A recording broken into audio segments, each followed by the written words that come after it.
Prisoner B-3087, Chapter 27, Death March, 1945.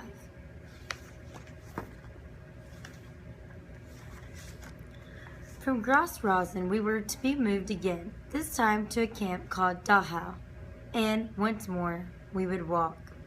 It was late in the winter, almost spring, but the ground was still frozen and the snow hadn't melted. The wooden clogs I wore were terrible for crossing icy patches and clomping through snowdrifts, but I was still better off than those who had lost their shoes or never had any to begin with. If you could keep good care of your feet in the camps, especially on the marches, you could survive. The sides of the roads were littered with the dead bodies of Jews who had marched this way before. They were blue and frozen, lumped into the ditches along the side of the road so cars could still pass.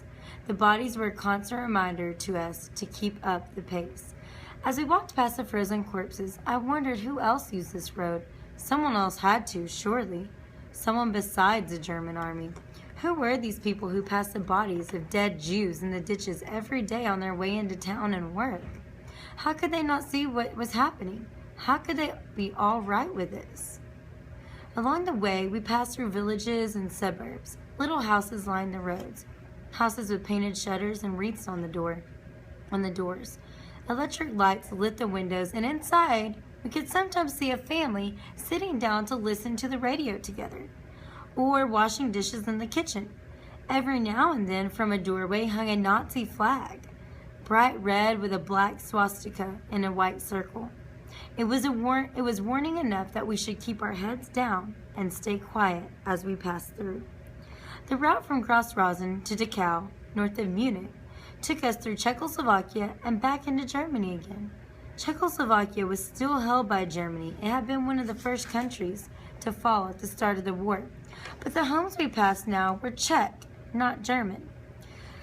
Germany had conquered them, but that didn't make them love the Germans anymore. If anything, the Czechs hated their Nazi overlords. There was a change in the SS officers guarding us when we crossed into Czechoslovakia. They still walked like they owned the place, but they were more wary, watching the doorways and crossroads for any sign of trouble. There were no Nazi flags to welcome them here. No Czech revolutionaries jumped out from behind the bushes to free us, but the Czech people fought back in less violent ways. In one little village, there was bread left out on the windowsills. Bread! One of the prisoners saw it and ran for it. Others joined him, and the bread was gone before the Nazis could yell at them to stop. I saw a loaf on the doorstep of another house, but it was gone before I could get it. Snatched up by starving prisoners and devoured on the spot. Every Czech village we passed had some little food set out, not nearly enough for us all, and not nearly enough for those lucky enough to get a bite to eat, but it was something. Further inside Czechoslovakia, some of the villages hung out their windows to throw whatever they had to us. Crusts of bread, half-eaten apples, raw potatoes. The Czechs couldn't share much. There was a war on after all, and food was hard to come by. But their kindness in the face of Nazi soldiers and their guns warmed my heart. It was easy to think the worst of humanity when all I saw was brutality and selfishness, and these people showed me there was still good in the world, even if I rarely saw it. The capos took as much of the food as they could for themselves, but a little still made it into the hands and mouths of prisoners. The SS officers were mad about that, but they yelled at the Czechs, not us Jews. "Can't you see you're helping traitors to the fatherland?" they cried. The Czechs didn't care. Germany wasn't their fatherland, and how were we Jews traitors anyway? What had we done other than to exist? We marched on for 3 days, and I still hadn't been lucky enough to get any food from the kind-hearted Czechs. I was starving, and I knew I would die of hunger before the cold got me.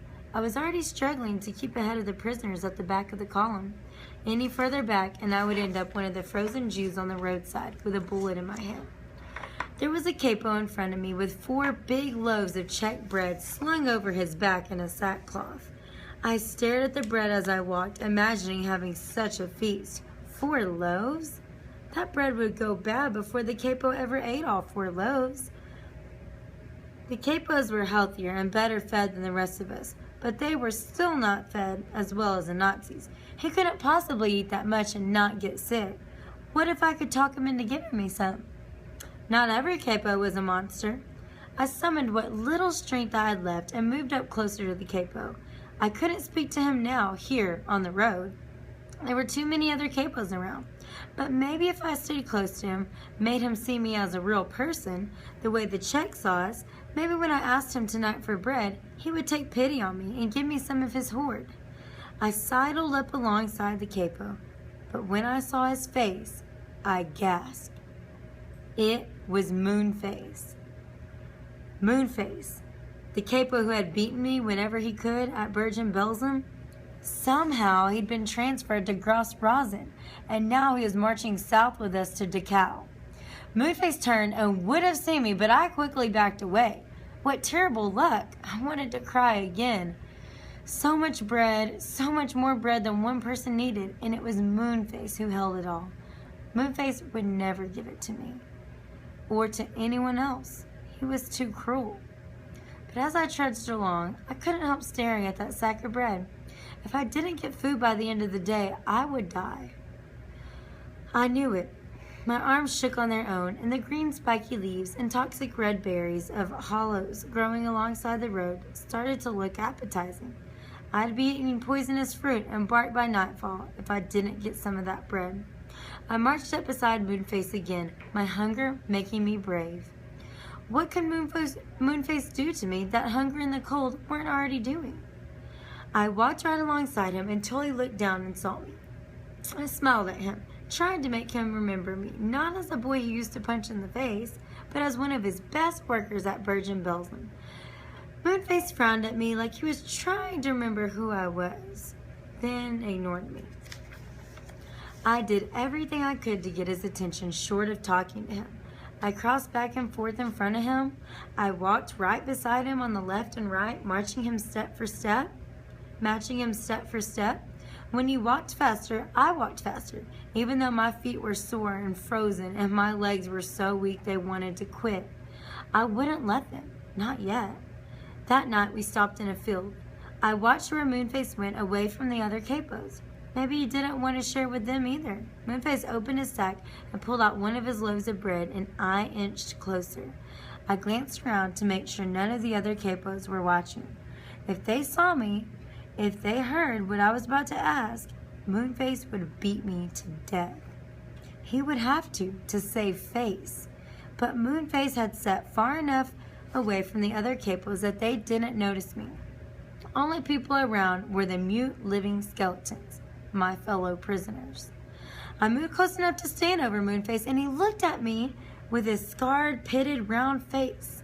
I faltered.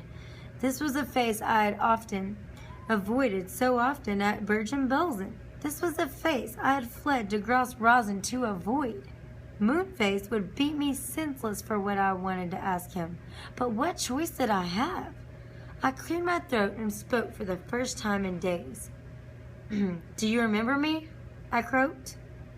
Moonface grunted and tore a bit of bread off with his teeth.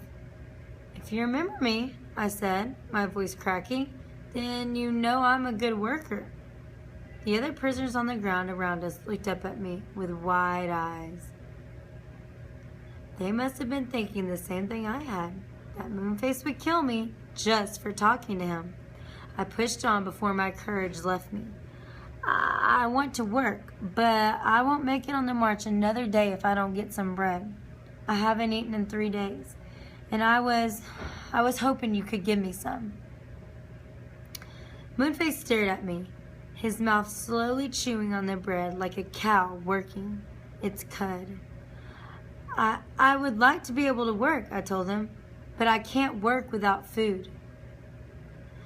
Moonface laid his bread aside and pulled out a knife. He stood and put it against my throat. I tried not to flinch, but I could feel where the knife nicked my skin. Blood from the cut ran down my neck. The prisoners around me seemed to hold their breath, waiting for me to die. Or maybe it was me holding my breath. I couldn't tell. All I could do was stand there as tall and strong as possible and wait for Moonface to decide my fate. Moonface held the knife against my neck, staring into my eyes. I stared right back, showing him how strong I was, showing him I wasn't afraid to die. Neither of us blinked. Another long minute went by. If he was going to kill me, I wish he would just get it over with. I was ready to scream. At last, Moonface pulled the knife away from my neck, and I breathed again. To my amazement, and to the amazement of the other prisoners watching us, Moonface cut a hunk off the loaf with his knife and tossed the bread to me. A murmur of surprise went through the prisoners around us, but Moonface silenced them with a glare. I nodded my thanks to the big ugly capo and hurried away before he changed his mind and killed me. My heart was racing as I found a place to lie down and eat. With shaking fingers, I tore off a small piece and lifted it to my cracked lips. No bread had ever tasted so good in my life. I wanted to eat it all, right then and there, but there was no telling how much further we would have to walk. I had to save as much as I could. Moonface had found it in his heart to be generous for once, for whatever reason, but just this once.